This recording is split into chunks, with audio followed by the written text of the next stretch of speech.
Okay, it looks like we are now live.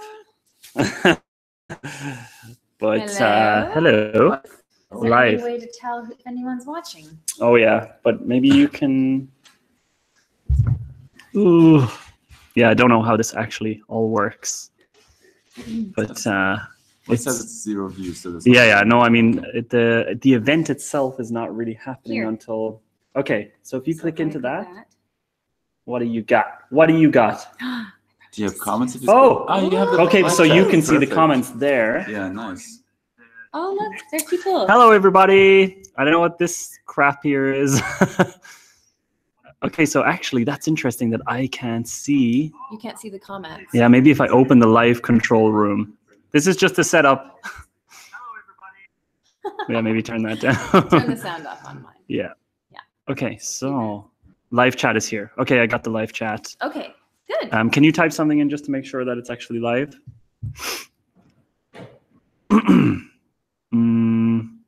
Brittany. Yeah. Hey, good morning. Jose Luis Gonzalez. Good morning. Where are these guys? Hello. Kyle. I should have like 2 screens up at the same time. Every time I click this, it's gonna. God damn it. Do you have to click it? Brazil. Hello, Brazil. Hey, Brazil. Bye, Oh, Brazil, Emilia. cool. We know someone in Brazil right now. Ooh. We know 1 person in Brazil right now. Now we know 2. Yeah. I don't know if I need to have this on the screen anymore. Do No, I? I don't think so. Probably. As long as you have that open there. Yeah. So I can make sure that we can still. Although I wonder how The latency is pretty good. how Yeah. bad the quality is.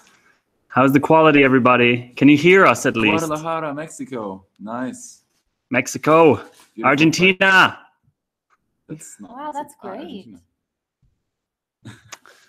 Cool. I know that Mexico is not in I Argentina. was just about to say.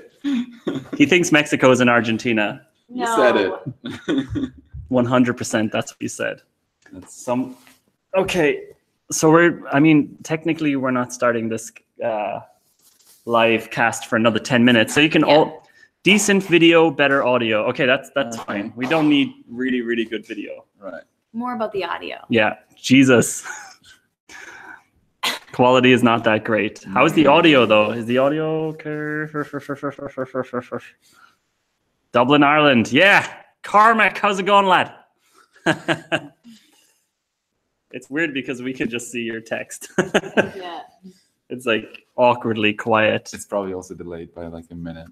That's true, actually. But it's okay. Quality's not that great, but it's okay. Yeah, I wonder if you streaming this is actually hurting our. Do you think? Yeah, maybe you Probably pause. is. Maybe oh no, actually, maybe you just change your quality level down here to not HD to like the lowest possible. Yeah, to like 144. I love John's glasses. Thank you, Cacao. You put your face in there. I'll put a face in the video. These are my glasses. Okay, so yeah, I kind of don't want to say too much right now because people are going to start coming in the next 10 minutes. So you can just ask us any random stuff and we'll answer it right now, but soon we'll get into the innovation hackery stuff. Innovation hackery. Is anybody here not in the Innovation Hackers Facebook group? I don't know why I'm shouting. I don't need to shout. The microphone is there for that exact reason. That's a good question. You guys should do workshops here. Yeah, we're actually thinking about doing that. So this is a complete experiment, but we're definitely thinking of doing like live workshop, free workshop-y things. That would be cool, actually. Yeah. This is Andre. This is Brittany. Hey guys. Kyle is in the Welcome. background. Kyle. Kyle's fingers. I'm trying to unbutton my arms of my shirt. Casual. There's You're Tim. wearing a shirt today. That's Tim, you want to weird. come say hi to the Tim's not up for that. He's not feeling it. He's too much of a Team- beast. Well, they're still user testing. Those guys actually have the user right, tests yeah, going they're on still right now. working. Yeah. Like the serious work at AJ&Smart is happening in the other room. So we. That is the lag on Well, this on lag that is video, I'm not still unbuttoning my shirt. Yeah. Maybe I should unbutton Yeah, a this little is bit the more. one. Yeah, but that one is already happening. But she's- Everybody. Brittany's hair is better than Jonathan's hair. Oh. What the fuck? A bad hair day today. Uh-oh. USB accessory disabled. Oh shit. Oh, that's the. Oh, you need to get rid of your phone. It's What? the phone is pulling power. Oh. Sorry, we'll be back. Cancel. Got to plug back some USB action here. Andre isn't even in the hair conversation. Andre's hair is pretty good too, though. Doesn't need to be mentioned. Are we It's still? real. But it seems like I took my glasses off. Are we back? Are we back? Hello. Should be. So I can probably go into the settings and change it so that the stream status is good. Apparently we're getting, I don't know. Apparently it's. I don't think you can change the settings after you've launched it. Oh, really? We'll see about that. We will see about that. Hey.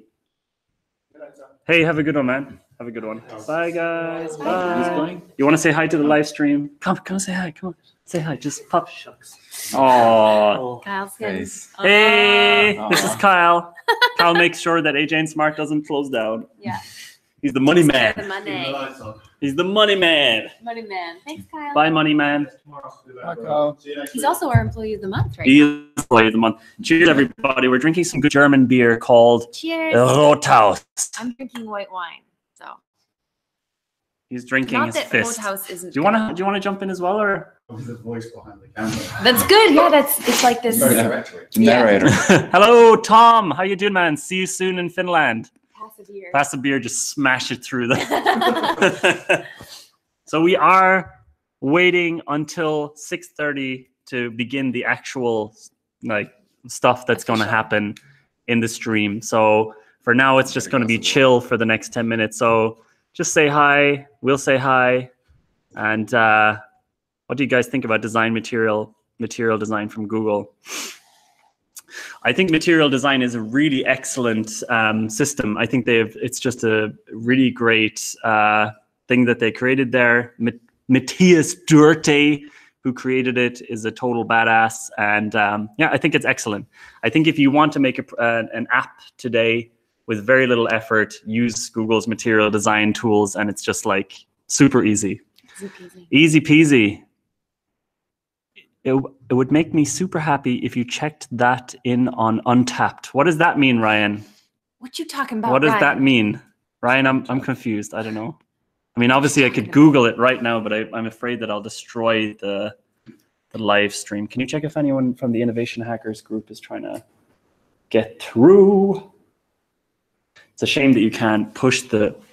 Oh, my beer. Oh. We're going to be drinking quite a few beers in this stream, everybody. So this is not like a, thing where we need to be formal. I mean, it's actually almost 6:30 here. That's where I work. Untapped. Oh, cool. So you have access to beer. You have access to beer. That is interesting. Interesting. There's potential. Where is beer. Untapped? Can you check where Untapped is? Sure. So we have another laptop over on this side. Brittany's laptop. So where we... Tapped with a T, yeah? Yeah. It. I mean, Jose. at the end. Jose, that is the best ED. message. We have 4 on tap at all times. It's amazing. Great. Nice. Nice one, Ryan. Is that where is it? Where is it based? Drink Drink socially. socially. What is that? Free app for iOS. That Ah. lets you to. Discover and share your favorite beer. Oh. Discover and share. Is that your company, Ryan, by the way? But what is it? I don't understand it. So it's like a beer lovers app, I think. Popular bars, breweries. It's like Washington. Oh, it's very specific. It tells you where the drinks are that you... That's cool. So my wife just sent me a message saying, this beer is not called Rothaus, it's called Tannenzäpfle. Sorry. That's funny. Yeah, I made a major mistake. Germans are not happy if you get the name wrong. Yeah. That's cool though. Yeah. 4 on tap at all times. I still don't really understand what it means. I don't really get it. So Ryan, we're a little bit confused about what you mean by 4 on tap at all times. The mistake. Is it wrong? I want to drink even though it's midday. It's never too late to drink.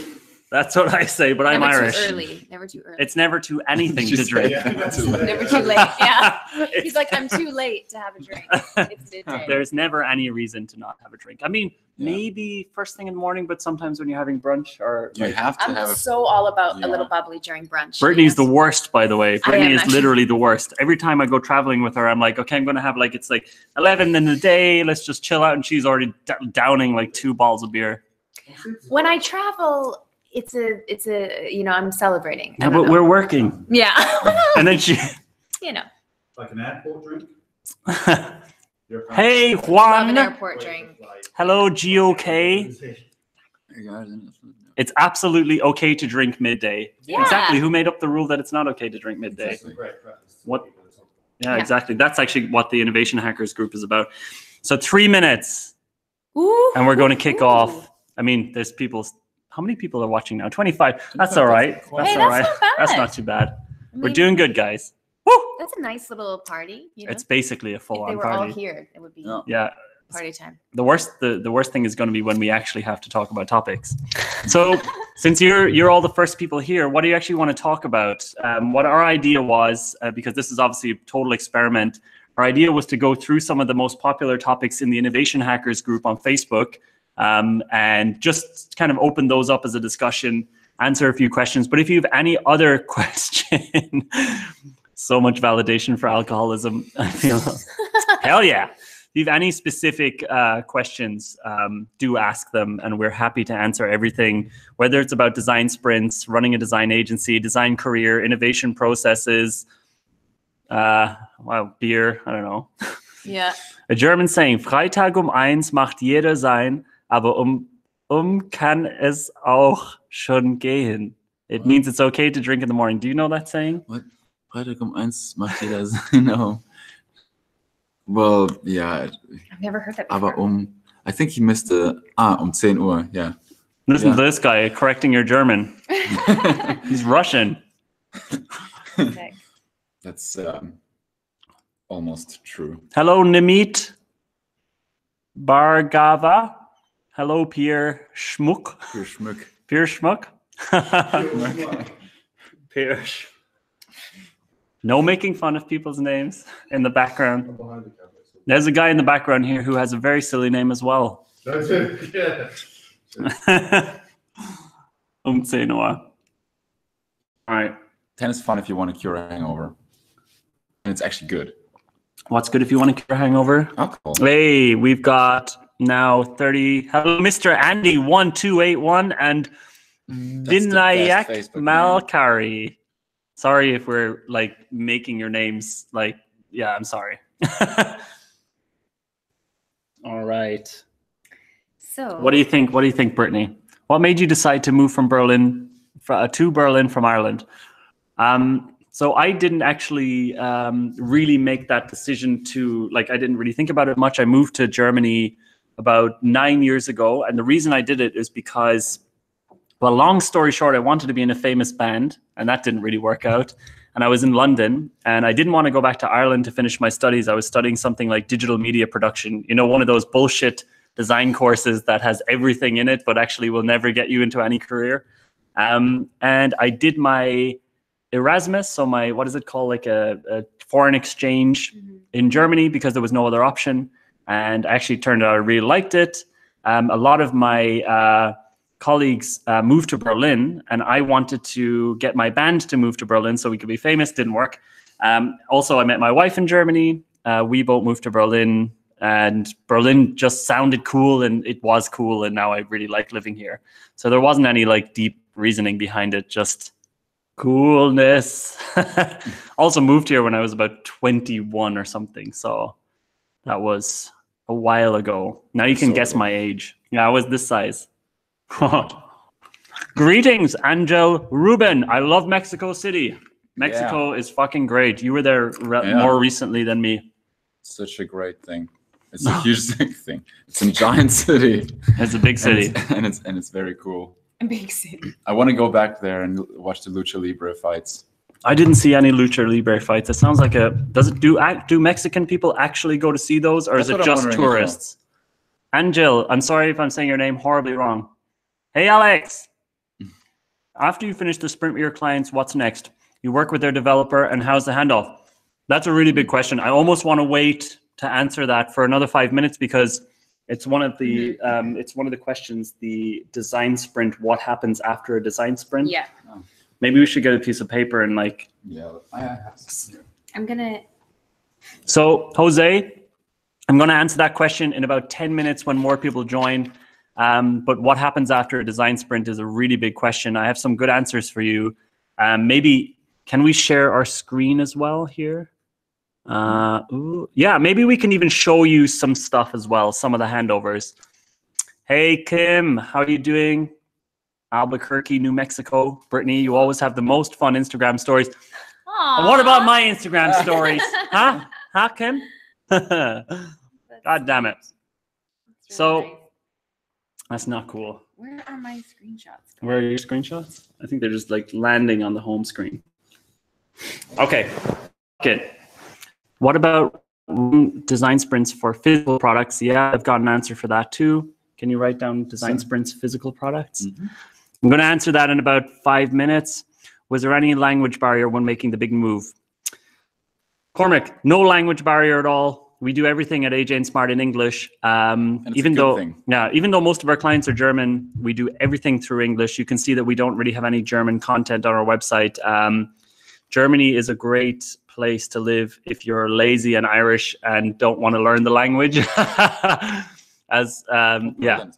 Especially Berlin. So a lot of people who work at AJ&Smart don't speak any German, but still live in Germany. I mean, how long have you been here? 5 years. I mean, you probably speak a bit now. I do speak. Yeah, I can speak German. Yes. Yeah. But language barrier is definitely not an excuse. Yeah. And it's an interesting thing with clients because it's overriding their authority on a like a subconscious level. What? Michael Parker Chavez says your stories are only fun when you're shirtless. This man follows me on Instagram. You should write that down somewhere. And like, I'm only shirtless on my personal Instagram account @JIceCream. Wink. He then made sure that he knows that's towards me. And yeah, that's sweet. Yeah, because at first I was a little alarmed. Because Brittany would be immediately like lawsuit straight to Michael Parkas Chavez. Yeah. Sasko Petrov, greetings from Macedonia. Woo! I've never been to Macedonia. Woo. I'd love to go there. What did you just show people? At @JIceCream. Yeah, Cormac, no problem. Okay, let's answer the question. Let's just get right into it. Yeah. And answer one of the biggest questions. So maybe a tiny bit of reasoning. I mean, the thing is, people keep coming in now, so it's every time I explain this, it's going to be needing to be explained over and over again. So maybe I won't. But just for the first time, so this is an experiment. We decided to do this yesterday. The idea here is that there's this innovation hackers group on Facebook, and it's just like a place to share, topics and questions about innovation, processes, design, all this kind of stuff. And we're just going to answer questions. Maybe you're going to answer questions for us as well. And we're just going to see what happens, and we're going to drink and just keep it chill. So what happens after a design sprint? So how do we deliver it? How do we then hand it over? Really, really common question. And what we do generally is that, and it's happening right now in a different room in the office, is that at the end of the week, during the week of the design sprint, we take photos of every single exercise we do with the client. And remembering that we're doing the design sprint, the client is here in our office on Mondays and Tuesdays, the whole day. So we're photographing every single step. We're showing at the end of every day, we're using Basecamp, so the tool, Basecamp project management tool. We're using that to show them at the end of every day what happened. And at the end of the week, at the end of the Thursday after the user tests, which is today, I almost want to bring the laptop and show you how that looks. We summarize everything for them in basically just like a breakdown summary, almost like an executive summary. And this summary is our recommendation list of what they should do next, including the rollout plan that we suggest. So what we do then is we have like an effort impact scale to show them, okay, here's what the prototype was. Here's what, based on the user test, what we think you should do. But also we think that these things might take a little bit too long. So let's start with this. So we give them a rollout plan. We don't actually work with their developers. We hand that over in-house with them. We have a call with them the week later. We speak to the product manager and we chat about how that can be broken up into smaller features and put into their backlog. The problem is I can't give you a super clear answer because we work with one new company every week from somewhere in the world, a different size. Hello, Nargis.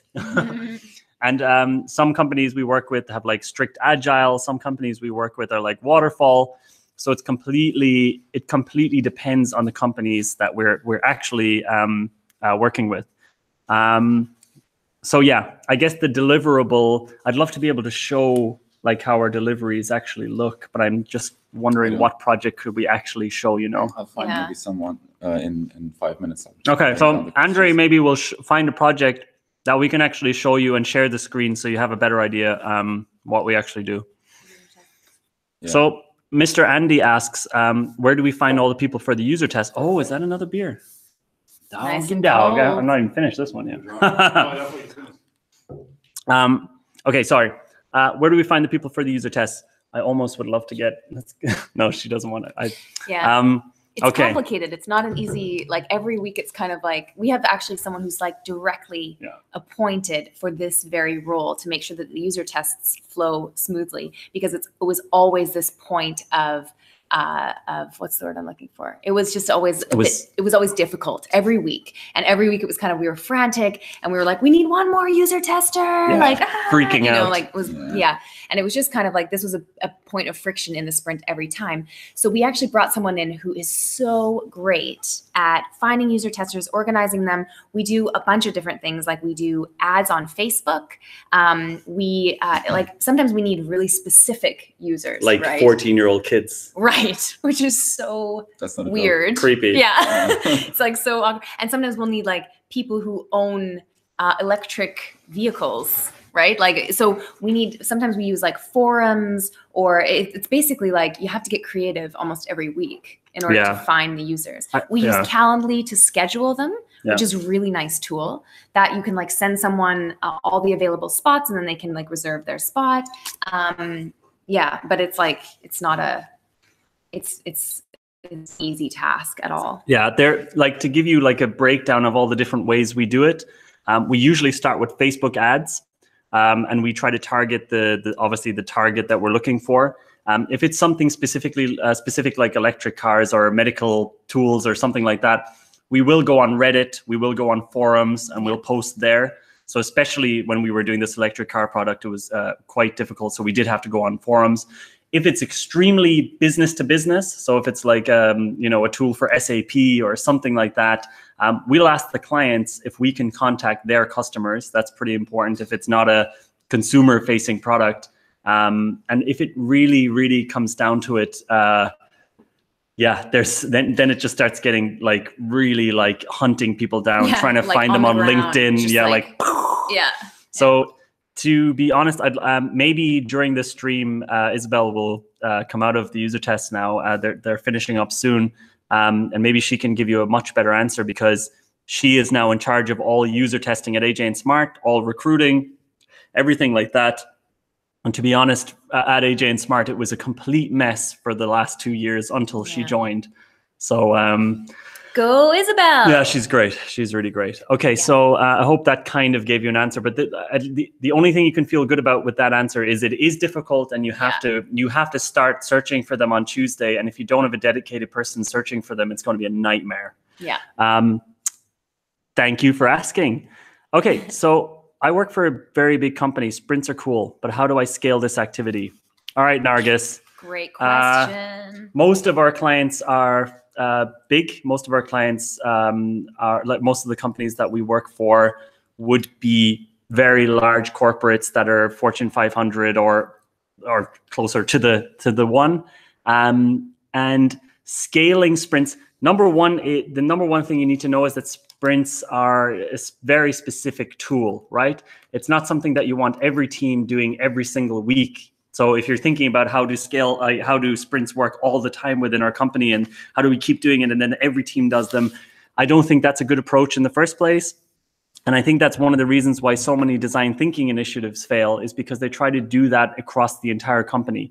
What I would recommend is that sprints are used as a specific tool once or twice every quarter. So we try to help large corporations schedule sprints so that they're like, they do two, like 1 week and then another week back to back with one specific team every quarter to solve big problems and to get unstuck, right?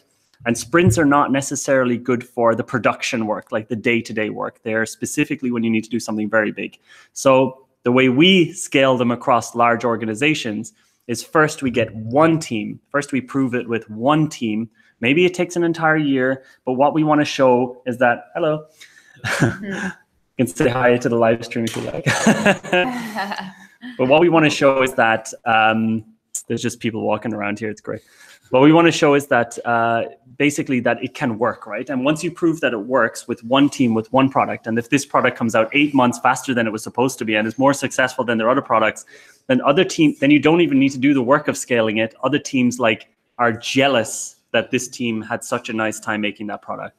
So usually what we do is in a couple of steps. Number one, if we go into a large corporation, we'll do a huge workshop with maybe like 150 people or like 200 people. We'll teach them the basics of the design sprint.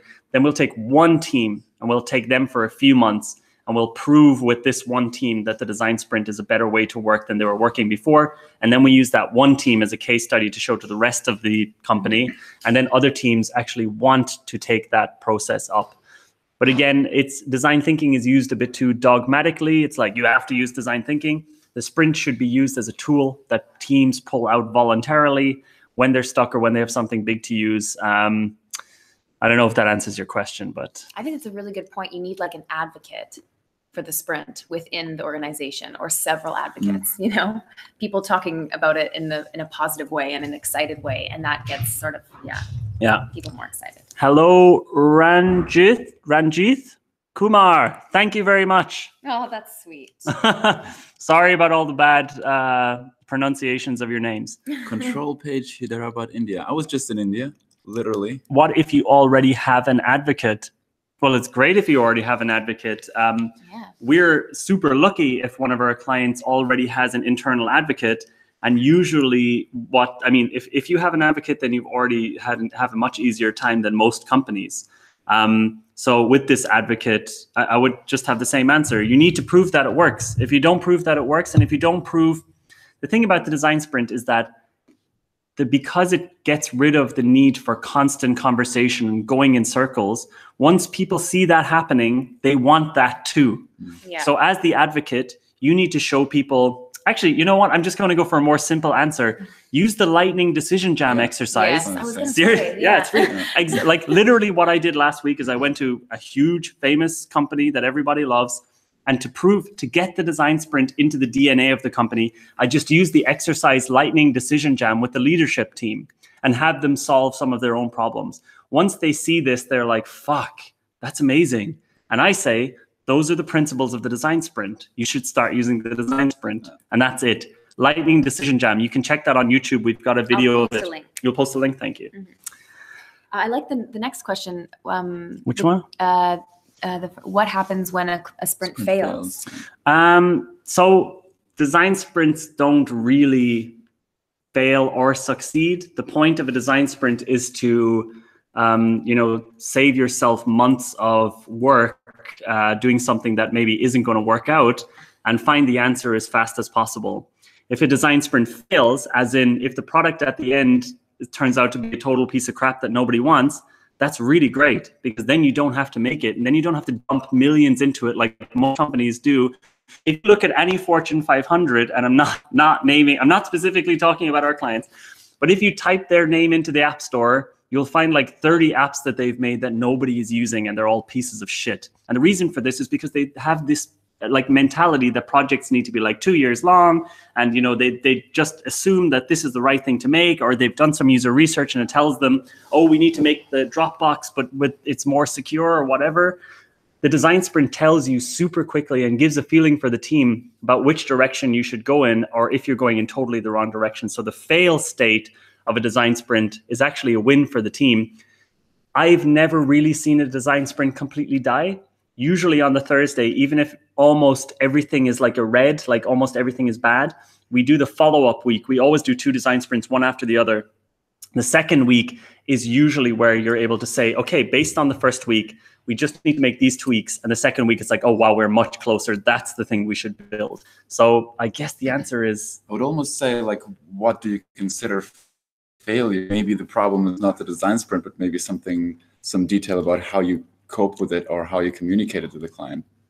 So like maybe the problem is something different than what you're looking for. Tony you can't post the link then. Yeah, Tony Threat asked, what was the tipping point that changed your business model from traditional agency to running sprints only? Cool. And can we also make sure that we answer Michael Vlodarski's question?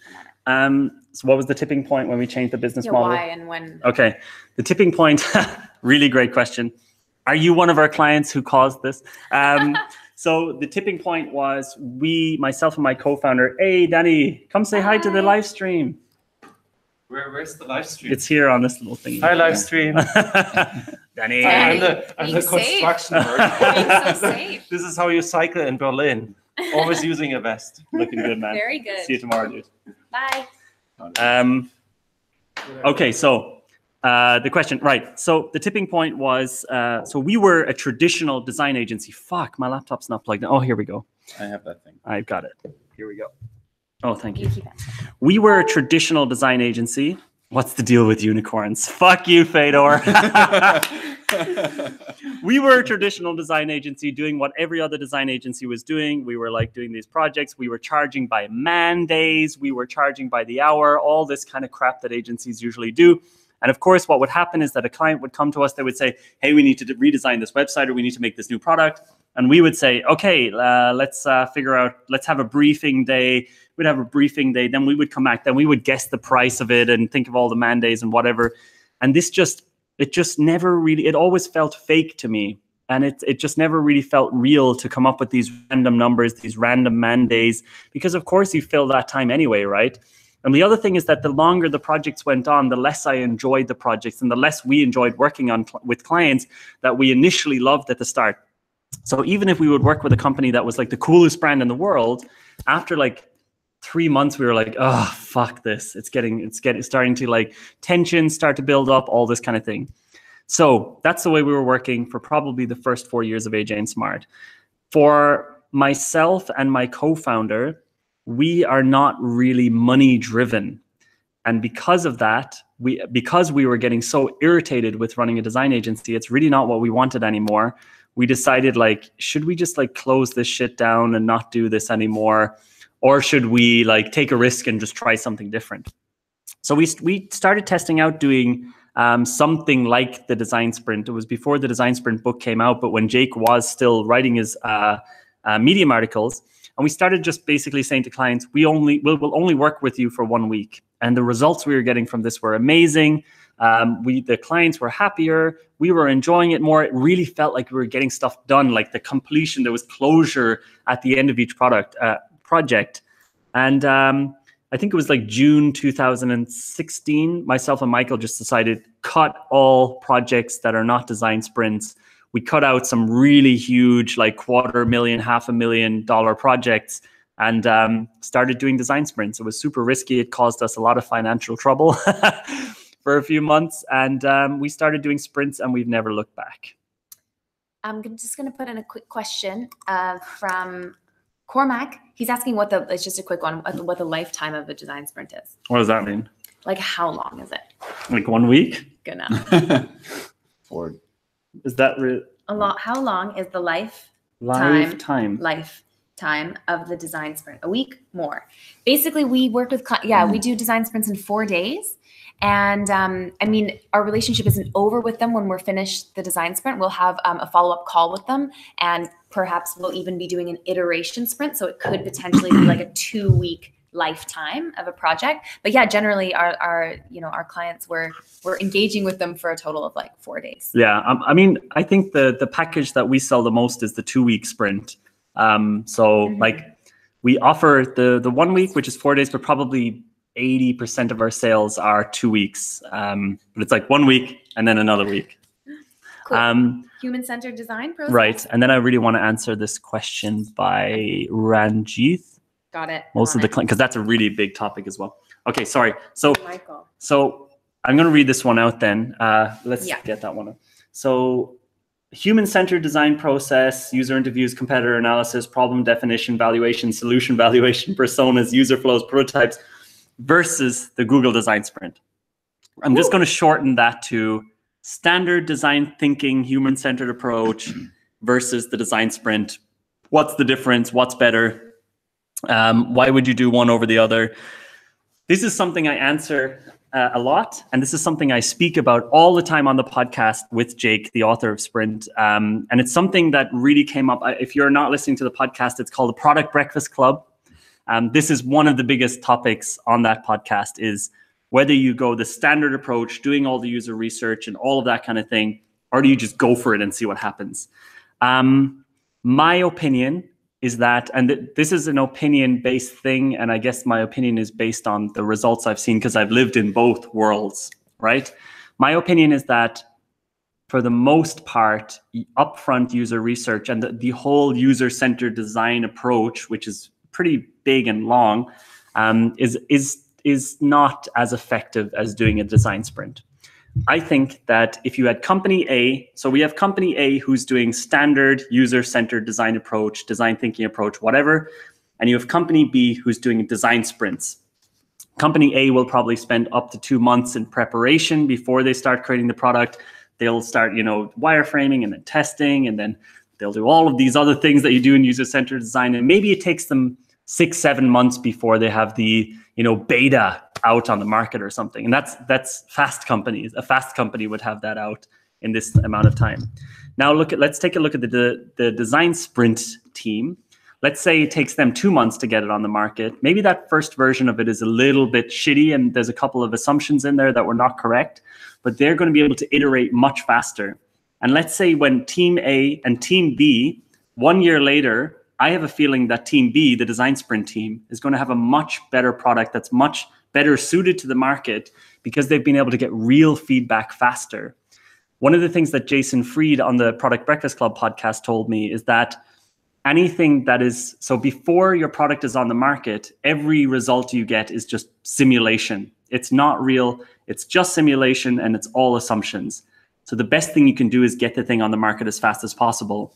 And most products that you use, most products that you use, including YouTube, Slack, Facebook, like almost everything that gets used more than anything else was built based on assumptions and not built using user-centered design bullshit, right? It's usually that someone says, hey, I think we should make a video platform.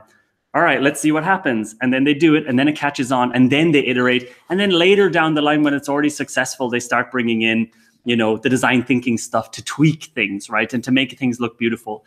I think at the start of a project, it's overkill and it slows things down and it kills the momentum to start with an over-the-top, upfront user research, user-centered approach.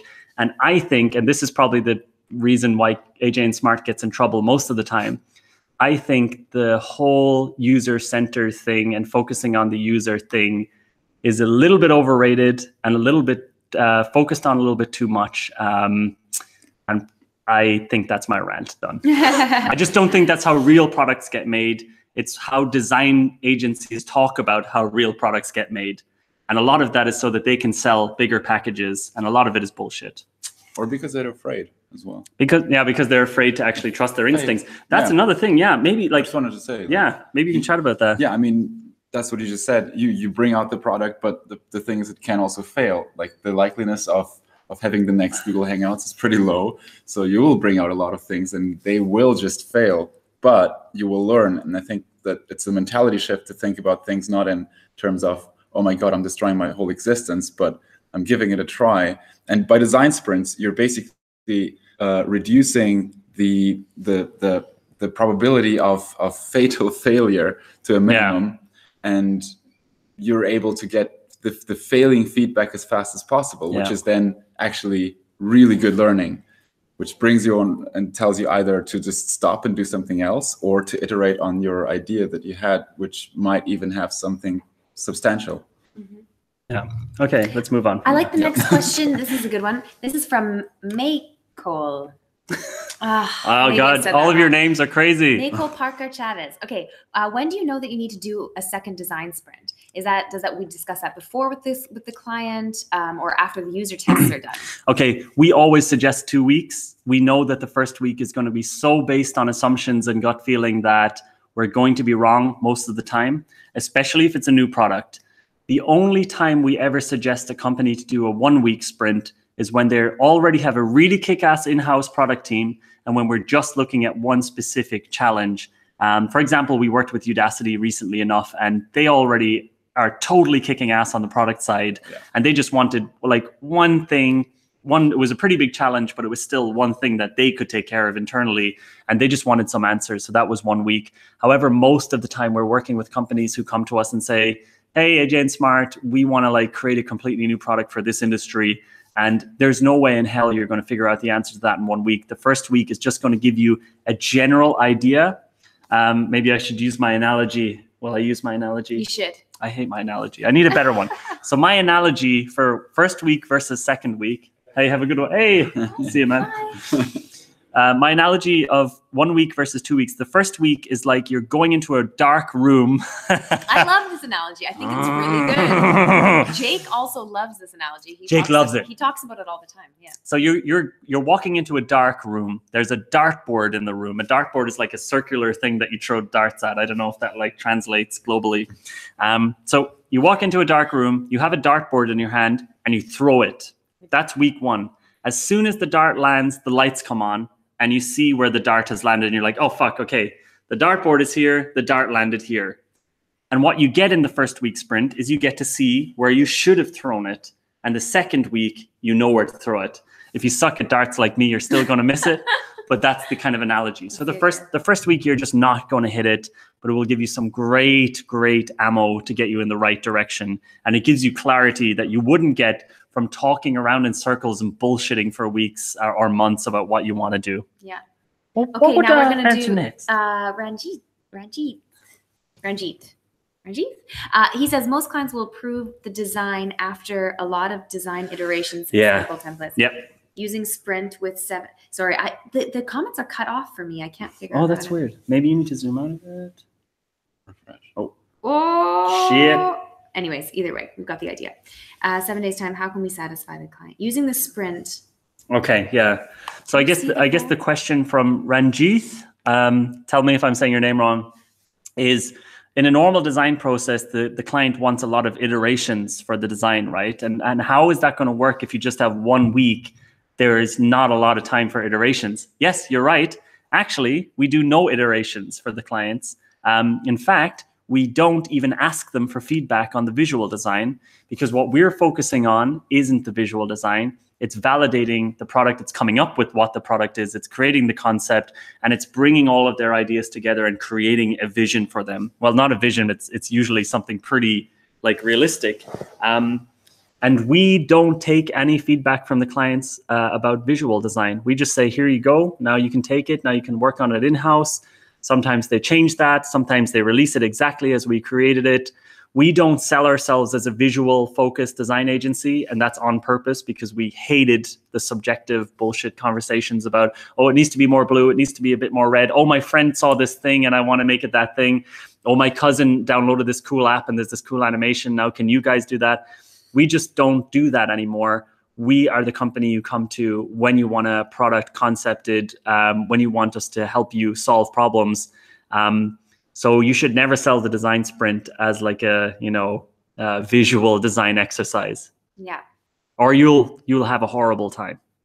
Ryan Payne. Ryan Payne. I like that name. What a name. Yeah, that sounds Ryan like a video game character. Like seriously, very cool.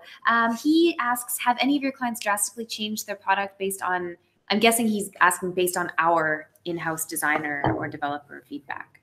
I'm assuming that he's asking whether or not our clients have changed their products based on what we've said. Yes, 100%. Yeah. I mean, Always. Almost always. I don't think it's ever not happened. Like by the time you come to us and by the time you are willing to pay the price for working with AJ&Smart, you are already kind of committing to, you already realize there's a problem, or you already realize you need something new. And so it has never happened really that we finished and then it's just the exact same. Have they changed their solution drastically? Did I positively or negatively, or Like compared as to in, what? What do you mean, Ryan? What do you mean, Ryan? What do you mean, sir? Great name, though. I'm Very going to need good to go to name. the bathroom in a minute, so you guys will have to Uh-oh. answer a few questions, and I won't do it here on camera this time. Pierre, mic. thanks, Pierre. Pierre Schmuck. Schmuck? Hey, by the way, everybody, it would be great if you could share this link to any designers that you know, so they can join in and ask some questions as well. Because we've only got 46 people. Oh, No, so it's still he's- great. So he's saying, like, have they taken what you've given them and then Oh! drastically changed it? Oh, yes. Also, the yes, question. yes. So probably like the core of what we create for them usually stays, and usually the answers that they came up with, that we help them to come up with in the design sprint, usually stay. But they have a lot of companies completely change what we create for them, and it looks almost unrecognizable in the end when we see it. And that's also totally fine. Sometimes we're just here to help them get unstuck and help them learn how to do design work and how to work as a product team. And sometimes, often clients will book us, even though they have nothing to do, like even though they don't have a sprint to work on, they book us because they want to work like us and they want to learn from how we work. And the best way to do that is just to do a real design sprint. And then they'll usually completely change it. I'm trying to think of a product that completely 100%. Yeah, I mean, honestly, yes, they do change stuff. I don't know a really great example right now. Okay, what we get? Are you going to the bathroom? I think I might go to the bathroom. You want to answer a few? Yeah, you I've guys got want? a couple questions that we can answer. I try not to make it extremely loud when I'm in there. We don't want to The hear screams, you the going to the screams. bathroom. I'll tone down the screaming. First of all, I just want to say sorry to Michael. I said Michael, and that was weird. But it's a different spelling that I've seen ever before. So anyways, okay. His name is Michael. One quick thing that he asked that maybe you could probably answer, based on his 2-week design sprint question, is what happens in the second week? Like an iteration sprint, what does that actually look like? What's different from it? Yeah, basically you take the learnings from the first week. I mean, it's super simple. You finish the first week and then you have all the results. So when John is back, I'll show you an example of what it looks like. It's the delivery. And then you branch out basically the most important things that the client decides on what's important on Monday of the second iteration week, and work on it. So we start off with one workshop day of figuring out which bits are the most important ones, create solutions for that based on the design sprint, and then jam them together and iterate on that and build a So you're like prototype. reducing the how might we section and like expert interviews. You're not really doing that kind of thing. It's Yeah, more exactly. focused. Yeah. So actually it ends up being not a full 4 days, right? No. Well, it's still 4 days, but we spend 1 day on the workshop and 2 days on the prototyping, and then 1 day for the testing. Perfect. Yeah. So it's definitely a little changed. And sorry about your name again, Michael. There was another question about physical products, and I think also services, and I think I can talk about that a little bit. So yeah, we use that on physical products. We use that on digital services. Physical products. We have a snack bar that came as a project with the UN, with the World Food Program. Yeah. And basically, it was exactly the same thing, except during the prototype, you don't work on digital interfaces, but you start kind of finding things that you can prototype as easily as possible. Jake has this example of this hotel robot where the team was able to kind of put together a robot with whatever they already had and build a prototype to test the hypotheses. Because in the end, you're not testing the existence of a product or the beauty of a product. It's more like which functionality does it have to be, does it need to have, and how would as many people as possible use it? And so the same thing you would do with, like, we did it with a snack bar. So basically we like took apart the casing, the wrapper. We glued together different types of snack bars with like hey guys. Then we forced people to eat them. Yeah, basically it was quite funny because they were like should I really eat that? Like, maybe. Yeah. But it's like it's all like your creative approach in building this prototype. Also, Tony is asking about, this is a question we get a lot, is applying the design sprint to an organizational problem within a company. I'm just or thinking, service should I design turn situation. on Instagram Live as well? And maybe Patty could hold it for a little while? Sure. Like, just Why so not? we can pack in a few more Are questions. you on ours? Or are you I'm on the AJ&Smart one. Perfect, Here yeah. we go. Start live video. Sorry, guys, we're just going to blast on Instagram as well here for a sec. But please stay on YouTube. Invisible hand. Pass it to the invisible hand. Okay, so using a design sprint for an organizational change or an organizational problem. Have we seen that? Have we seen that happen? Yeah, That's basically totally. the question. Just before I answer that, could you pin some text at the bottom which says what this is about? That's like, okay. Yeah, I mean, actually, one of the reasons that we're called in almost most often these days, especially when it's one of the larger clients that we have. I keep looking down here, but I should be looking. Yeah, up I here. know, it's tricky. Yeah. Is for organizational change. And this is a huge, huge topic for us at AJ&Smart. And it's something that I particularly am involved with every week. And one of the reasons I travel so much, if you're watching Instagram, is because of that. Is because they want me to specifically come to their company, sit with the C-level people and discuss how this can be solved. One of the ways that we do it, one of the most successful that we've seen it being done, is instead of taking this top-down approach that design thinking has, where you say, now the company does the thinking, which I don't think is a great approach, because I think it's like forcing people to use something that they're maybe not comfortable with. And you also have to consider that the people in the organization don't really want to do stuff, right? They just want to stay there until they retire and die, or they're maybe just staying there for a few years to get money or whatever. Yeah. You have to consider that the people there, like, I don't know, agencies come in and they're like, everybody wants to change, everybody wants to do all this crazy shit. And then, like, you know, James is sitting over there like, oh, for fuck's sake, I have to do something. So we have a different Classic approach. James, he hates it. We have a different approach, and that approach is to come in, and I mentioned this earlier, but to come in and to teach teams this lightning decision jam exercise. And we tell them that it's a way to have meetings without talking. And this is a total, like, we're planting a virus, right? An idea virus. And the idea there is that we're teaching them that the way that they do things today that annoy them. So when you're teaching them design thinking, they're like, but I already like what I'm doing and I already like being lazy. But with the way we teach them is like the things that annoy you. You know, when you go and sit in a meeting and you hate everybody and there's all this tension and nothing happens and you leave and literally like nothing's going on at all. What if there was a system that you could use that you didn't have to do that every time? And that's why we teach them Lightning Decision Jam. Usually this leads to people in this team wanting to know more about if these processes could be applied to other things.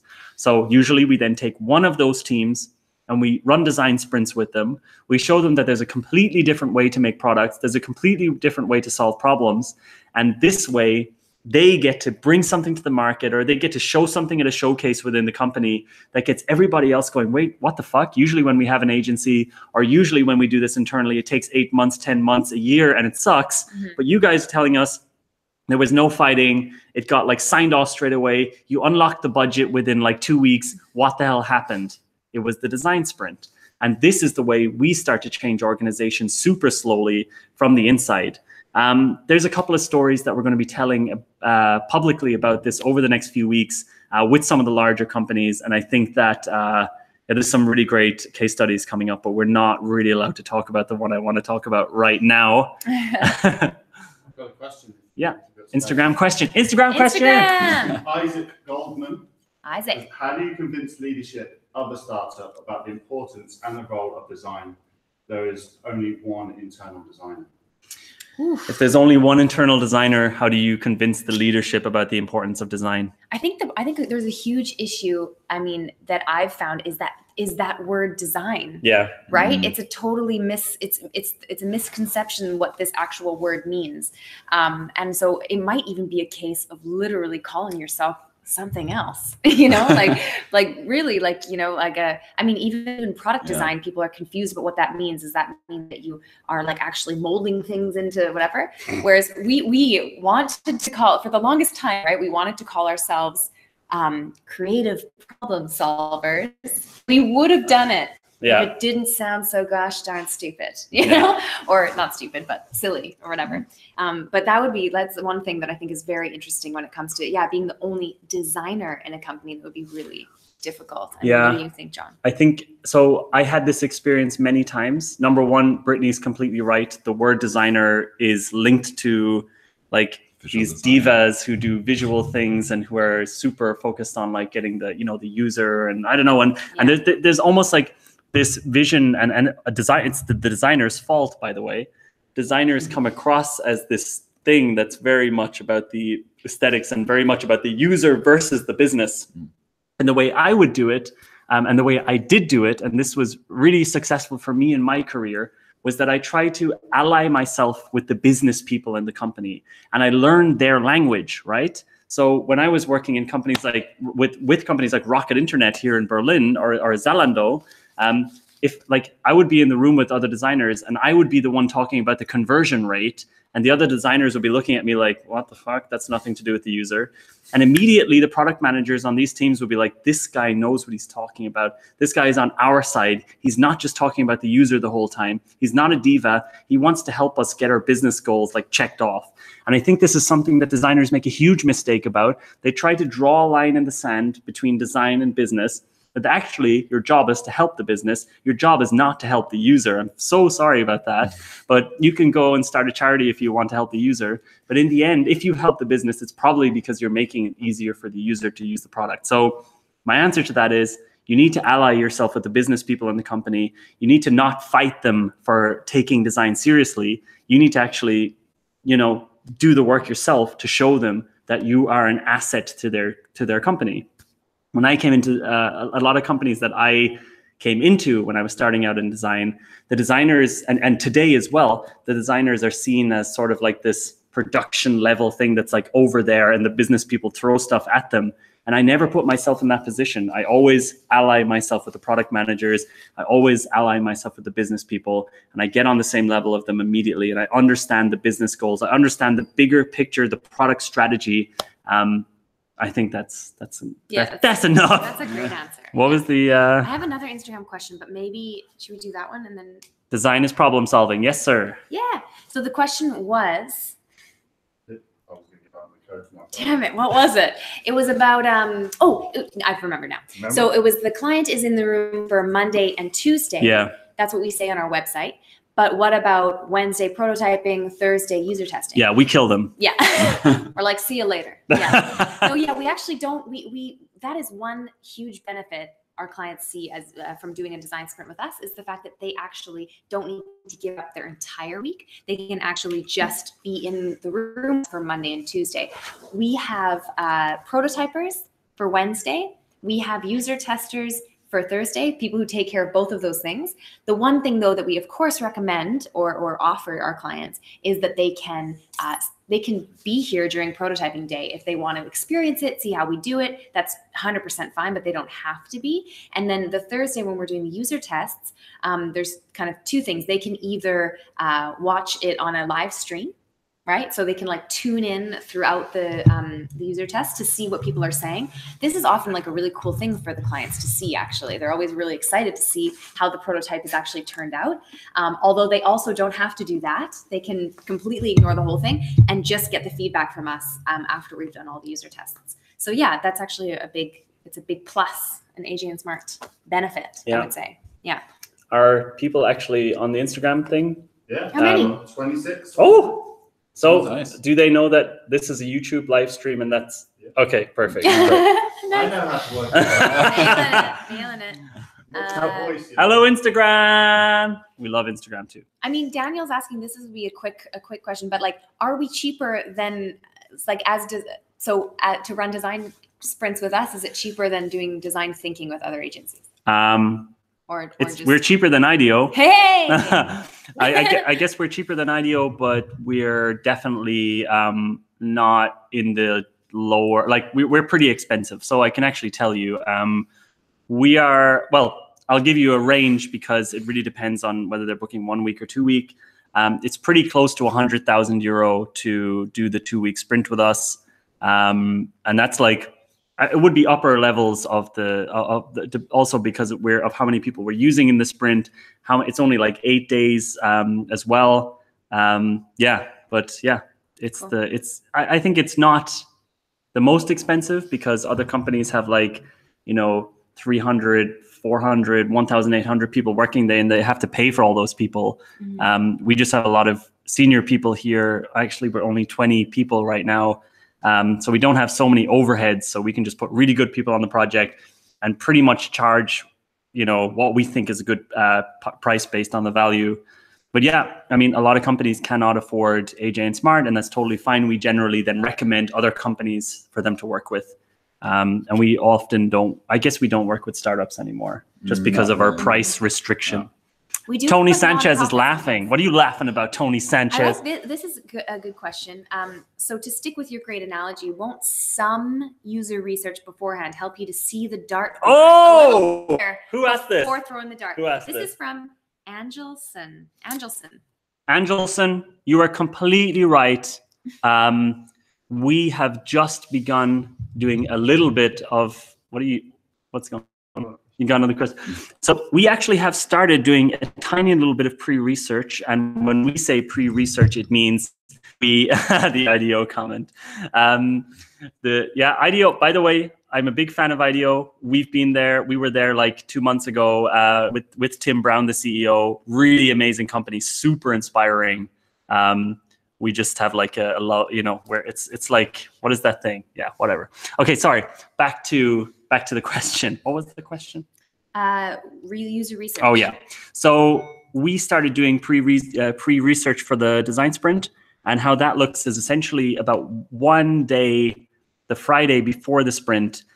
Isabel calls the client to learn a little bit more about the project, and the actual results. So the actual documentation of the research is that on the Monday of the sprint, what we're trying to have is a better idea of what the map looks like, better idea of what the long-term goal and the questions look like, a couple of ideas for what the lightning demos could look like as well, and just a vague idea of the type of consumers that they are currently thinking they should be targeting.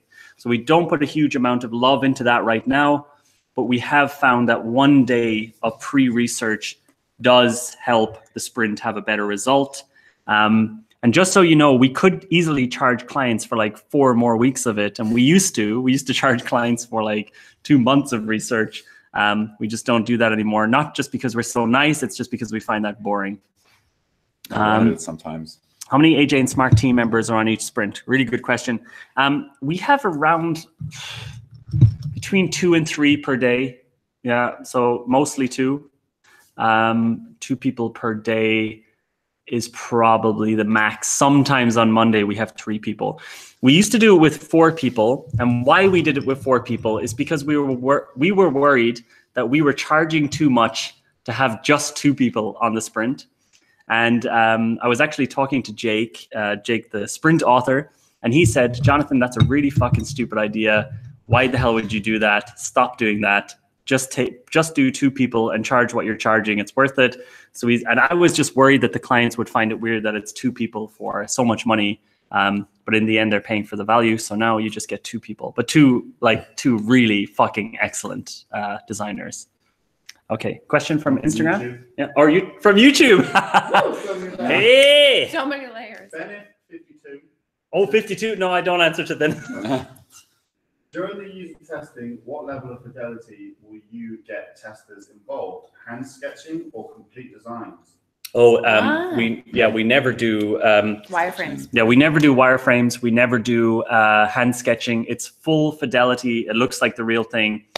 In the sprint book, Jake calls it the Goldilocks level or something. Yeah. And the idea is it's so real that they don't think it's something fake and they don't have to think about it, but it's fake enough that you don't have to put so much effort into it. So you only have 1 day. Yeah. So we don't do paper prototypes. That's bullshit. It's a waste of time. We don't do wireframes. We used to a lot of the time, but it's also a waste of time. We go straight to high fidelity. In the Jason Fried episode, actually, the podcast, he made some really great comments about testing and that kind of thing. And he was kind of talking about you can't ask someone oh, but what if this were real and you know, Yeah, would yeah. you use it? Would It's you like- pay for this? Yeah, that was his yeah, exactly. And it was really eye-opening to me. I thought that was such a good point because it's so true. Until the user actually has something in their hands and they're going through it, there's no way to tell how they'll enjoy it, how they'll interact with it, what they'll do with it. So Yeah. that was really basically we're just podcast promoting. So I think Jorge or Jorge, Jorge, he says 100K for 2 weeks. Holy moly. This is why you can buy so many nice paintings. Loving it. Hey. We did have a question about Pierce Brosnan. But Oh, nice. We can answer that later. Yeah.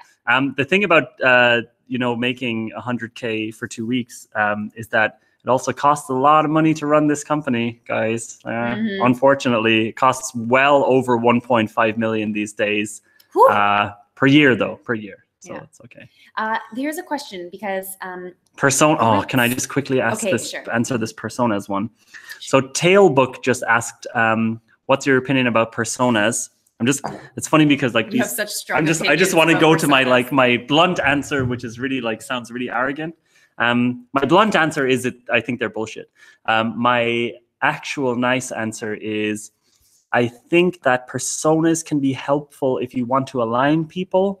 I don't think that they're a great way to build products. I don't think most people have the, I don't think most people know how to translate a persona into features for a product. It's super abstract.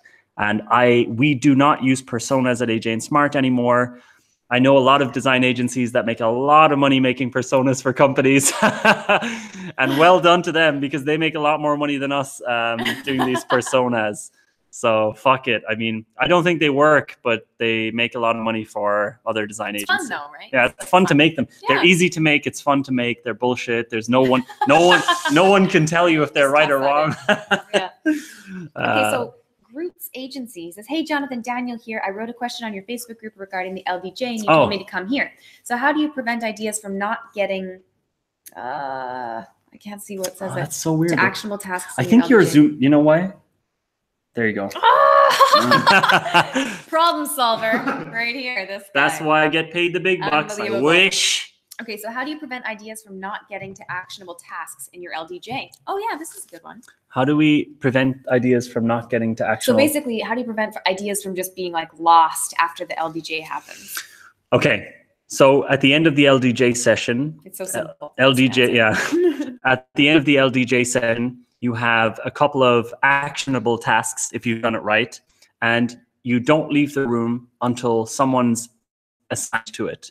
So we ask people at the end, when we do this every Friday at AJ&Smart, and we ask people to pull the actionable task, and they then have 1 to 2 weeks to complete the task. And at the next LDJ session, we check what has happened with it and if it actually solved the problem. So like the last part of the LDJ, right, is when you bubbled your good ideas to the surface, right, with your voting dots. And then the last thing you do is actually come up with the steps, right, that you're going to take to make sure that you test this idea. John, honestly. I'm winking to Instagram. Honestly. On YouTube, you don't have to be sexy. On Instagram, you need to be sexy. Right, okay. So the thing is that actually you're turning it into actionable tasks. Like every idea will have like 3 to 4 steps that you're going to go through in order to test the idea over the next week or two. And someone takes it as their own task. Yeah. They own it. Yeah. And that's how we do it. Yeah, you really shouldn't. Also, the thing about the Lightning Decision Jam, you should be doing it regularly. It's not like a one-time thing and then everything is solved. Mm-hmm. Get some smiley faces with love hearts. Smiley faces with love hearts. Woo-hoo-hoo! Close-up action. Thank you for the close-up. How many people we got on Instagram? Got 15. It's not too bad. How do you bridge the gap between the beauty and the beast? I mean, design and development. Very well, we actually, the cool thing about us here at AJ&Smart is that we don't have to bridge the gap between design and development because we don't really work with developers anymore. Like usually we hand that over to the client and they have to figure that out themselves. However, we just worked on a project, which we're going to be able to talk about relatively soon, for a guy called Kevin Rose. He had his own developer, and we were working with them basically over Basecamp. but it's super rare that we do that. So we did a 2-week sprint, and then we had like a 1 to 2 hour handover of all the assets. But that was a small enough product. Yeah, I can't. The answer is we don't really do that at AJ&Smart anymore. And when we used to do it, we did not do a good job of it. So I'm not the right one to answer that question. And neither am I. Yeah, but sorry. Michael has a really good question from YouTube. He said, you mentioned designers should align with business, the business side, right? So he says, what are some good resources? Like, what should designers do to become more business savvy, to learn their language? Yeah, great. So I made an article about this. It's called "The Golden Age of UX is Over." That's the one. So if you Google that, or it's also a YouTube video. So subscribe to our YouTube channel and come back to it later. If you watch that video, aren't these guys all subscribers? I don't think they're all subscribers. This is people from the Innovation Hackers group. Oh. Yeah, they're not all subscribers, you know. I hope everyone here is subscribing to this channel. So basically, I think instead of answering that question, I already made an article full of resources for that. But maybe on top of that, I would tell you, I don't read design books. I don't look at design blogs. I actually don't consume design content, which might sound weird, considering that we're pushing out so much design content. The Sprint was probably the closest thing to anything design related I read in the last few years. I'm usually reading about business strategy. I'm usually reading like Straterkey.com. I don't know how to say it. Maybe you can. I'm not allowed to put links. No, it's like strategy and CH. This. It was there. This. Yeah. Strategy. By Ben Thompson. Okay, how do you say that word? I'll just write So it. Brittany's going to write that into the YouTube channel. This website is fucking amazing. Seriously, just read this. It's really, really great. This is another really great way to have the understanding of strategy and business. But do read my article. I linked to, there we go. Stratechery, it's called. It's like strategy and tech. And don't don't go down a rabbit hole and try to learn everything. Just get the basics and try to immerse yourself in the understanding of business and product strategy. And I don't know, stop reading fucking design blogs and stuff. They're just, you know enough about how to make a menu, okay? No, but for me, that's what I did. As soon as I realized that it was a good idea to combine business knowledge with my design knowledge, I just started reading business books. I don't listen to any design podcast besides the Product Breakfast Club. Hey. Everything is just business focused. So Got one from here. I hope that answers. Yeah. Alex, I don't know if it's Daman or Demand. He says, what is the outcome of the design sprint mostly? Brackets, education of employees versus having a tested prototype. Right. From my experience, the clients always like to educate its own people and the product comes second. You're 100% right. Yeah. That's often the outcome. So when we initially started selling the design sprint, it was about the product. These days, because I told you that we're really involved in organizational design, these days clients book us because they want to learn and they want to see if they can work in a different way.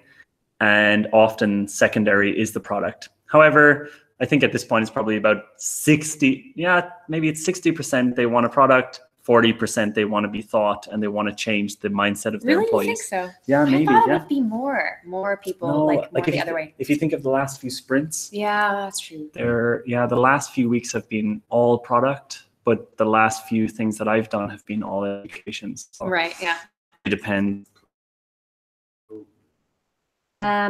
Thank you much. Thanks for And being Alex Adrada, you are a subscriber. I love you. Yeah. Anybody who subscribes to our AJ&Smart YouTube channel, we love you so much. Actually, can I ask a question to you, you lovely people? Can you tell us, how did you find out about AJ&Smart? Like maybe number one, how did you find out about AJ&Smart? Number two, how did you find out about this YouTube stream? Yeah. And if you're on Instagram, number three, Who has better hair, me or Brittany? Because that's the kind of shit that happens on Instagram. I don't know, my hair's too bad to take the hat off today. Maybe I'll fix it. I'll fix it under the hat and then I'll take it off. Oh my god, hilarious! What do you Like think? I might lose this time. Yeah, do you feel? Do you I might think lose it's this good time. hair? I didn't work on my hair No, today. your hair I'll is tell good. ya. Your hair is good today. It's. I don't know. I'm not feeling mine right now at all. YouTube search for sprint. That's nice. YouTube search for sprint. I like I that. did. Pre-roll YouTube ad. Woohoo! Amazing. We've been. Brittany has better hair. God damn it! Ah, Come on. Do we have obviously. Brittany. any Jonathans here? Any Imagine John? on Udacity. Huh? Oh, from cool, Udacity. That's good to know. Yeah, a couple of people have done that Facebook Udacity group. course. By the way, I need to tell all of you people here, we don't get money out of you guys doing the Udacity course. I think some people think we're like raking it in. Yeah. We did it more as like a publicity thing. Yeah. Okay, so I'm putting on my hat again. Does the idea execution matrix got me to subscribe? Oh, that's the Ooh. idea execution matrix was That's the great. innovation That was a video. great video. Cool. Thank you Yeah. very much. Maybe a question. Ransiga. Ran! Nice. Love Ran. Nice. Great guy. I investigated your channel, started to read the sprint book, basically consumed all your content. Yeah, Ransigal again. Cool, great. Nice. After reading sprint, my That's cousin who's all PBC podcast. Do we have some PBC podcast listeners here? I just released another episode like 15 minutes before the live stream. You should definitely check that out. Proper fanboy. Yeah, Shane, thank you. Great. It says, I stumbled upon your videos with bad sound and windy noise on YouTube. I love it. Aww. We've come a long way. We don't have that anymore.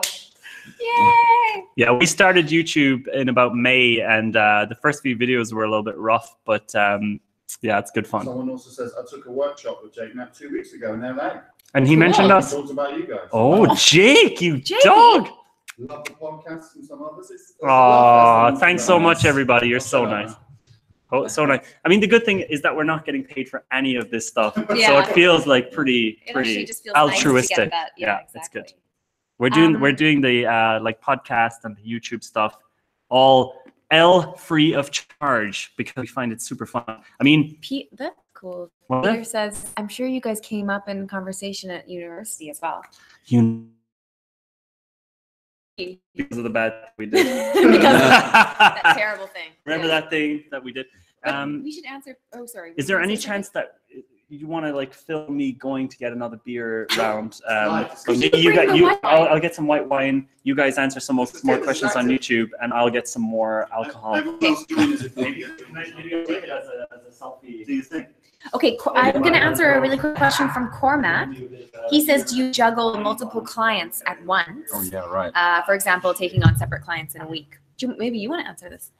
Yes and Yes. no. Yes. Technically, yes. I mean, we have, as mentioned before, we have 2 people on one sprint. So we have more than 2 people here in the agency. So we Yeah. run sprints in parallel. That was kind of our goal last year, like before, like the last 6 months of last year was to have like 2 fully functioning sprint teams. And it was like a real challenge because Yeah, you need, you need different rooms. You need like all the logistics between them. You need like you need different people kinds of people as well. Yeah, true. Okay. Right, you need people yeah. who can prototype. You need people who can be like present things in front of a client and like educate. And it's a difficult. Okay, cool. Thank you. So yes, it's possible, and yes, we've done it, but it's also pretty difficult, and we do it quite rarely, I think. So I'm not sure if you did it this year because I was not here this We year. haven't done it this year yet, Okay. but we were doing it quite often last year, like Yeah. for the last few months. And now we'll definitely be doing it much more often. But yeah, basically, it's all about. It's like space and people, Yeah. right, that you need. And now we've just thing is- sort of expanded, so now we have more space and we're able to do that. It's Yeah. quite simple. It's just a process, and you just like use people for different roles and, Yeah. and put them into the system, and then you can. That was also the question about how you like branch it out, how you make it work. What are you doing? How you scale the sprints, because you have very specific roles and you have a very specific process. I'm also looking at that It's screen all tough the time. because you're It's looking at the weird. screen. Yeah. Okay. One thing, I really like this question from Peter Swanton. I'm not sure if John will have more to say about this, but how much of your work is futures based? You would probably be able to answer this. It's the area I find most interesting but hardest to show value to the clients. So it's like, are we ever working on things that maybe aren't like widespread, like aren't being used, So, like oh. VR or AR or whatever, right? Yeah, I mean, it depends. It always has to have some kind of payoff. And Yeah. some projects we do that are well, pro bono, or they are, yes, like semi-futures based, which means that we kind of plant a seed to get possibly more projects out of it. So like the VR project was a thing like that. So we got a lot of experience in working with VR technology just based on that one project, which was also paid though. But would you say, like, would you guys say that clients are like excited about using these like really new technologies that aren't widely used or not typical clients. Not typically, yeah. Because that's actually an interesting question. I also wanted to ask the community is how do you think technology impacts innovation in companies? Because from my experience, companies are very laid back on that, and they want to stay safe. They want to have results as fast as possible. Yeah. And they don't have the time to learn about new technologies and get used to them. And that's a big problem because as a company scales, technologies evolve on the side. Yeah. And then, new startups emerge who are using these technologies already. And so these companies kind of have a competitive disadvantage. Yeah. Technically. Yeah. But they're also big, but yeah. Yeah, it's interesting. It's tricky. Backwards cap now, guys. Whoa. I came back. Nice. Now I'm cool. I'm going to answer Tony Threat's name. Also a great name. Is that your Tony. real name, Tony Threat? He asked me how... Cheers, by the way. Oh, cheers. I'll pour your wine. Oh, you cheers. Cheers, dude. Cheers. If you want to close down the Instagram live, no problem. Do you want to sign out? We can sign out. Instagram. We're going to pay attention to YouTube here. We love you. Bye. Okay, Tony's asking how do I decide on my content calendar? So this is actually kind of interesting because of the way we work with design sprints. It's sort of, I talk about this all the time, and in our company, everybody kind of works in this very sort of design sprinty format, right? It's like almost like a contagious thing. It's like a bug, that we all have. So it's a personality trait almost. Like yeah. It's something that we incorporate, and it would be a bad idea to not preach what you do. Exactly. So and I think that's also the thing that clients are seeking in us, because we are all impersonating what we are doing. Yeah. So that's what yeah, exactly. We would never work another way after using this process, So literally based on that, literally what we do as like a media team, we meet in the morning on Monday, and we talk about, with very little discussion, what we're going to shoot this week. And then we literally put it up, we shoot it in the afternoon, and then we edit on Tuesday. And then it kind of spills out into the week, right? So then we post on Tuesdays and Thursdays. But the actual content that we're making, right now we're super design sprint focused. So we're making like literally every single educational step-by-step design sprint video that we possibly can. And then once we have basically all of those out, we'll kind of shift our focus a little bit to more like innovation, product design stuff. But we're always iterating the process of the design sprint. So actually there will kind of constantly be design sprint focused videos coming out. So yeah, that's kind of how it all goes down. Are there any type of videos or any types of pieces of content that you think we should make for you? Great because question. That's something we're always trying to figure out. Like, obviously, we're totally happy to share everything, but it's just that sometimes we don't think about exactly what you might want. So it'd be great to know what you might actually want us to create. That's true. Any other questions? It is Tony's real name. Yeah, I just want to. So Peter Swanton, we answered a question, but we kind of answered it wrong. So Peter asked. Hold on, sorry. Peter asked projects. about futures. So how much of your work is futures based is the area I find most interesting, but hardest to show value to the client. Okay. Yeah. Then we were talking about futures as in technology. Oh. And he said, when I say futures, I sort of mean future forecasting. I just facilitated a service jam with a UK banking group. And their question was basically, how can they be relevant in 10 years from now? Yeah. Yeah. That This is quite yeah. long. I mean, Yeah, 10 years is a long time. so a lot of the results of our sprints, I mean, I guess if we look at these very future focused things like big vision 10-year thingies, that falls more into the education or facilitation side of AJ&Smart, where we might have like, 30 people from the VP level of a company in a room, and we're doing a 2-day workshop, and the outcome is maybe more broad things, more IDEO style, big picture things. However, we tend to stay away from that kind of thing because I don't really believe that a company can plan out the next 5 years. Things change so quickly unless you're Apple and you're able to make like 2-year bets with so much money that it doesn't matter if it doesn't work out or not. We generally don't really work on that kind of stuff. We used to. It's really fun, but it always feels a bit empty. I don't know, maybe you can tell me how you do it and if it works. It does feel a bit empty, if you know what I mean. Like we're doing these things like that are you're really, not- it's really fun, but you're like, oh, cool, there'll be flying cars. Yeah. Peter, I'm sorry, that's not a satisfying answer, but I'd love to know how you do that actually. Pierre, you have mine and Jake's signature. I love it.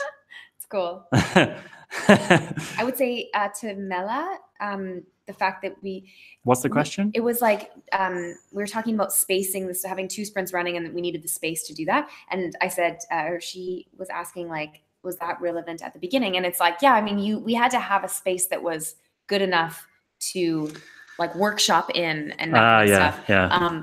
But also our office when we started was not very big. Like it no, wasn't. and you even started in our newest office. Yeah, so right. we had a room with no windows, no air. Our first design sprints were really warm, really smelly, and really hot. And we also couldn't afford to rent rooms for our clients. So yeah, it's better if you have a separate space that's really closed off. But we just didn't have that. So you just have to use what you have. Do what you can with what you have. Yeah. How long does it take to come back? Do you have more new clients? So basically returning clients, like that's a really good question. So I think we have really good. There's even a number. It's like, because we track that. I think it's we have an 80% rebooking rate. That's insane. 80. That's really good. However, I don't know exactly the average it takes for them to come back. So that's something I can check out. I mean, usually within like 12 months, but I don't know if there's a more accurate number. But we even have that as one of our OKRs. So the things that we're actually tracking within the product design team as a success factor, because it's hard to measure other things. One of our success factors for the product design team is, does the client rebook? Yes or no? And that's something we have right now around 80%. We're trying to get it higher, but 80% is already quite high. Anything else? Hey, John Clear. Hello, maybe the Mela. last thing we should do. can we show something on the debrief? a debrief? What's a deep? Oh, yeah. Maybe that could be the Can you last show thing that? we bring I'm probably going to need to show it, so you need to I share sent it. it to you on Slack already. Okay, so we're going to show you a real project screen share. So hope this helps. Coming at you. All right, let's see how this fucking shit works. So I got to open up Basecamp, right? I guess, or yeah. So real project coming up, real project delivery. I'm gonna let Andre show you this. Okay. Don't be fooled by his monotonous voice. It's very good. Hello. Thanks, John, for the handover. Yeah, seriously. Okay, so where is it should be in, scroll down. What's the name of the company? It's Deutscher DZK. DZK. Got it? Yeah, there it is. Archived. Okay. Yeah. So let me just see if I can share the client side. Yeah. Okay. Yeah. All right. Let's just figure this little cutie out. I guess you have to press here. Share screen. Share screen. Oh, God. Application window. Application window, client side, share. There we go. Ooh, All right, let's see if that's actually showing up on for it. or comment. Can you guys see this? So this is also going to answer Alex's question. This is literally the deliverables Yeah. at the end of a design Yeah. sprint. This is what we do. So yeah, we're showing you the deliverables of a design sprint. Maybe you can tell us if this is after freaking out a little bit, because it could be that everything's after slowing down so much now that it doesn't really. It should be fine. Yeah. Yeah. It just might be that if this is not in the front. Yeah, they say that. Wait, it is freaking out, or it's okay? Just yes. Can you hear us? That's important. Yeah, that's true. That doesn't work then. Okay, Andre, take. Okay, so I don't know if they can hear us. here's the handover. Here's a There's lots of yeses. I couldn't Yes, see those the if Brittany question didn't tell me. It looks fine. It looks fine. they Looks say. fine. Okay, let's go. Okay, So perfect. this is a deliverable, maybe just to give you like, this is what the Yeah. client gets from us every Yeah. After 4 days of of work. So so basically it's a breakdown. Actually, it's every single day they get an update in Basecamp. It's a single message on what's the progress. So that's like one part. We always keep track of oh, they don't see me. Of what people are of what we have done. So here's my face drawing on the storyboard. Well, basically this is like what exactly happened on day 1 and day 2 as to communicate to them what has happened so they don't forget what they've done. And so it's actually all tracked. Yeah, this is Repeated, actually 5 really times. great because we take pictures the entire Oh, yeah. sprint, right? So they can actually this is something that's really cool. They can actually take this back and present it to whoever they want to present it to, their superior, their managers, or everybody else in the company to say, hey, look what we've been up to this past week. They have literal step-by-step pictures of what happened. A lot So of sorry. a lot of pictures, a lot of text. Yeah. After the first 2 days, which they've also followed on in person, the third day is the prototyping day, which they don't see usually. So sometimes they come in, sometimes not. But this is just a kind of a overview. Exactly. Thanks. Overview of what's just happened while they were not there, also with pictures, so they see that we've actually done some work. These pictures are terrible. And they also have the chance to just chime in and give us some feedback on what they are seeing. And I think there should also be already a link to the prototype that we've built. Because it was up at the top. All right, so it's by the end of the day 3. Oh yeah, there's a link to the prototype at the state of the prototyping day. And when they receive it, they sometimes give a little bit of feedback and say, oh, well, maybe you don't mention that thing, or, change that color there. So some tiny things that they just want out of this for aesthetic reasons. And then Do we do that? well, only if it doesn't change the concept from the storyboard. So sometimes we had a client where we were not allowed to mention the company name to the users because it was kind of secret. So that's less of a they design said, thing and more like a exactly. logistic. Yeah. So don't show that logo, or don't say the name of the company if it kind of snuck in somehow. That happened a couple of times, but it's not fundamental changes. Then we have the user interviews, which is so this is just a post on the live stream so they can follow along, and the finished full high fidelity prototype link. And at the end of day 4, and this is the actual delivery, basically. This is the most important one, by the way. So maybe let's just zoom into that a little bit. So maybe you can just go a little bit slower through this. This is really the handover from AJ&Smart to the client right here. Yeah. So first of all, we want to just quickly recap what's happened in general, because you don't exactly know what the client is doing during the week while the sprint is not running, and you want to guide them through what exactly happened so they also remember what's going on. Also with photos, to kind of keep their memory fresh. This is just the quick overview. Then we post a prototype, and in this case we had an English and a German version. And then we go through the sprint goal and the sprint questions. First,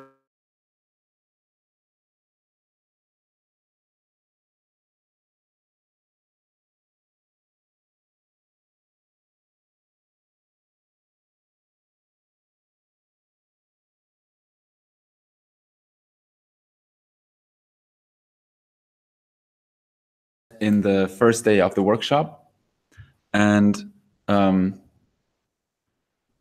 the sprint questions, which are ideally to solve during the sprint. So we addressed them directly, and It went down. Okay, so the sprint, Oh, shit. the thing went down. Ah, fuck. Okay. I literally up now. just They said. said it's up now. It's back okay. again? Oh. Okay. Okay. Hi. Hey. Hello, everybody. I mean, I think Let's that's try a it pretty again. good overview, right? Yeah, I think that's enough of an overview for now. Yeah. We can, because it's freaking out somehow. Okay. Can you see us again?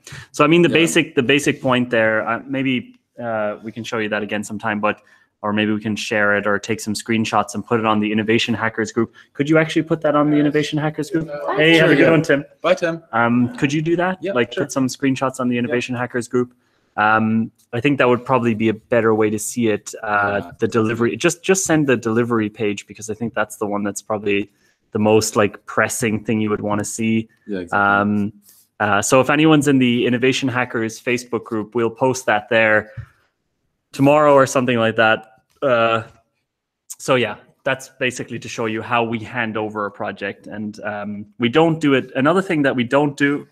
Sorry, I'm just like burping here. It's live. Usually when we do YouTube videos, Brittany can cut all that out. But one thing we don't do, is we do not ask for feedback. We never say, "What do you think of this?" Oh, yeah. And that's something that's important if you're running your own consultancy. If you feel confident enough in what you're telling them, you don't want to be asking them for opinions, because as soon as you ask someone for their opinion, they feel like they have to give it. And that's something you're just shooting yourself in the foot by doing that. User testing video, we talk about remote test. Oh, that's Brittany. All right. Do you always do live face-to-face user testing interviews? I just told him to watch the Yeah. user testing video. So the answer is no. Most of our interviews are remote. Most of them, like 99% of them are remote. And we'll walks you through that. So Yeah. definitely you can watch that. Tom Warren. Why is Tom Warren's name so familiar? Tom Warren, do we know you, Tom? Tom, are Isn't there you like Tom from San Francisco? Tommy. That we met in San Francisco? Isn't there like an Tough to say. investor called Warren? Warren Buffett. No, that's not why. Warren Buffett, is that Are you Warren Is that Buffett? you? Okay, so we need to get to the end of the stream now. I think we've we're a little bit. Whoa. Yeah, we Woo! went on for a So while. wasn't it? Yeah, thanks everybody for That's sticking great. around so long. We hope you're enjoying. So actually, the original idea was what program do you create the handover on? Basecamp. Basecamp. It's all done in Basecamp. First, I Love think we do it in Google Docs, just so we can fuck around with the Collaborate on text. We can collaborate, and then we upload it to Basecamp. And everyone's like, "Oh, Basecamp sucks." Blah blah blah. It's just it's so easy to work on Yeah. Basecamp with clients. And if you don't want to be getting too much feedback, Basecamp is great as well. Yeah, Basecamp. So the general idea of this live stream was that we were going to be going through the Innovation Hackers group topics. Yeah. But it's so great that you asked us so many questions. Couldn't get to We that didn't even section. get to it. Yeah. We hope you like this. This is just an experiment. I mean, usually what we do. Oh, sorry. Usually what we do, or what we used to do, is we used to have like live events here in the office.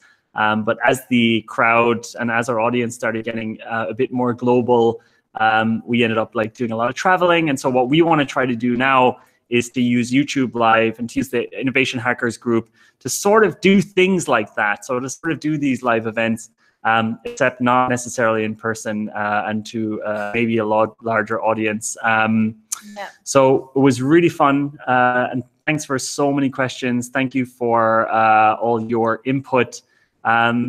The only thing we would ask you to do is just keep posting great shit on the Innovation Hackers group. Yeah. Definitely give us a subscribe and a like on YouTube. Ooh. And if actually, okay, so if I really have an ask, because this is not like a sales thing or something, I would love if you personally could tell 2 more people about AJ&Smart's content. So our YouTube channel or our podcast or anything, then that would be fucking sexy. We'd love that so much. Because imagine 2 more people and there's 40 people here. We're Whoa. basically going to be bigger than PewDiePie. That's what I'm saying. Yeah. Thanks, guys. Thanks for all of your nice your nice comments. Yeah, that was really cool. Yeah, that was really, really cool. And this Innovation Hackers group has definitely already been like way cooler than we Holy thought it shit. would be. I thought this Innovation Hackers group would be just dead within like 2 days. Yeah, it's blowing up. It's like, yeah, it's really good. cool. I'm learning so much. Hey, from Thailand. Aww. Oh, yes, Go to bed. Yeah, I think next time. So one of the things that I realized is that like the majority of the people on our YouTube channel are actually from the US, and they would just be like waking up or going to work right now. So that's also, we're just going to completely miss it's that. Be tough. We'll have to do like a midnight live stream. That'd be kind of fun, actually. For the San Francisco peeps. Yeah. Thanks so much, everybody. Good night.